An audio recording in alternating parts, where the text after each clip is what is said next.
आज के इस कलयुग में जहां अपने माँ बाप को बच्चे अनाथ आश्रम छोड़कर उन्हें बेसहारा कर देते हैं, तो वहीं इस घोर कलयुग में आज भी श्रवण कुमार जैसे बेटे हैं जो अपनी माँ पिता से बहुत ज्यादा प्यार करते हैं और सम्मान करते हैं। ऐसा एक मामला उज्जैन से सामने आया है, जहां कलयुग के इस दौर में एक बेटे ने अपनी माँ के लिए अपनी जांघ की चमड़ी से माँ के चरणों के लिए चरण पादुका बनवाई और माँ को समर्पित की। जैसे ही बेटे ने माँ को यह अनोखा तोहफा भेंट किया तो माँ भी भव्य भोर हो गई। दरअसल उज्जैन में रहने वाले रौनक गुर्जर ने कुछ समय पहले संकल्प लिया था कि वे अपनी मां के लिए कुछ अलग करेंगे। अपनी मां के प्रति लगाव और प्रेम के चलते रौनक गुर्जर ने अपनी जांघ की चमड़ी से अपनी मां निर्मला गुर्जर के लिए चरण पादुका बनाने का संकल्प लिया और उसे पूरा कर सर्जरी करवाकर चरण पादुका बनवाई और आज उन्हें भेंट की। जैसे ही मां को यह पता चला कि बेटे ने उनके लिए चरण पादुका अपनी पैरों की चमड़ी निकाल कर बनवाई है, तो मां भी अपने आप को रोक न सकी और बेटे से लिपटकर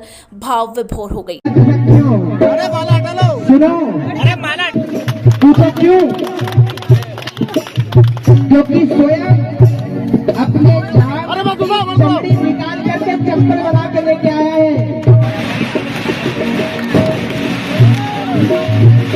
मुझे अपने आंचल में छुपाने, गले से लगाने, और मेरा कोई नहीं। मुझे अपने आंचल में छुपाने, गले से लगाने, और मेरा कोई नहीं। अपनी माँ के लिए अपनी जान की चमड़ी निकाल करके अपनी जान को कटवा करके कलयुग के अंदर साक्षात श्रवण हुआ है।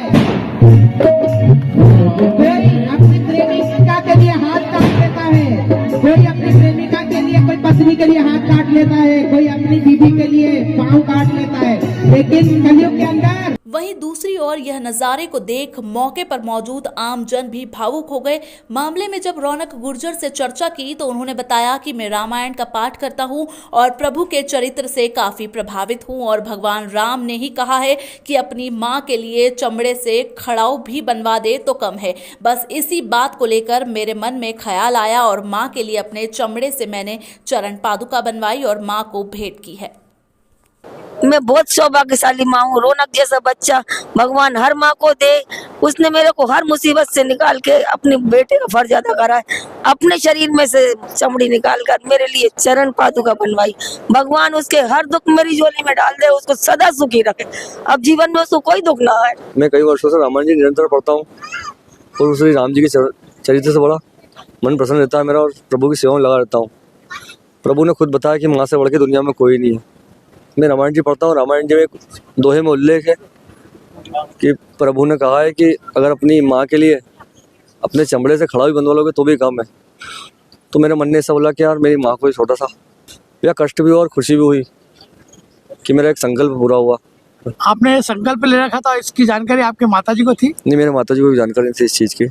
अच्छा जी, मेरे एक बार पहनी मम्मी ने, बाकी तो मम्मी का हाल ऐसा और दोनों माँ बेटे का कि आप सब देख ही रहे हैं। ये अपने बेटा का परित्याग है और ऐसा ये भारत देश, एक भारत देश ही ऐसा देश है जिसमें माँ पाकिस्तान को माँ नहीं लगा, रेगिस्तान को माँ नहीं लगा। भारत देश ही एक ऐसा देश है जिसमें माँ का महत्व बताया गया है और ऐसे बालक ने आज भैया ने करके दिखा दिया है। कलयुग के अंदर श्रवण कुमार बन करके दिखा दिया है कि जैसे कोई प्रेमिका के लिए हाथ काट लेता है, कोई अपनी पत्नी के कारण हाथ काट लेता है, लेकिन माँ के लिए हाथ काटना और माँ के जंगा काट करके चरण पादुका बनाना बहुत बड़ी बात है। इसीलिए तो ये भारत देश है, भारत माँ, इसीलिए तो माँ का महत्व दिया गया है और धन्य है से बालक। ये कलयुग में किस तरह का संदेश गया इनसे करना? ये कलयुग में बस जितने भी जो नई जो पीढ़ी आ रही है, जो अनेक जो भारतीय जो फिल्म इंडस्ट्री जो दुनिया को बिगाड़ रही है, उन्हों को संदेश देना चाहता हूँ कि ऐसे पुत्र धन्य है ऐसी माँ और धन्य है। एक बार कथा सुन करके देखो और एक बार हमारी भारतीय संस्कृति, एक बार राम की कथा सुन करके देख तो श्रवण और राम बन करके तो चला जाएगा। क्या नाम है आपका? आध्यात्मिक गुरु जितेंद्र महाराज।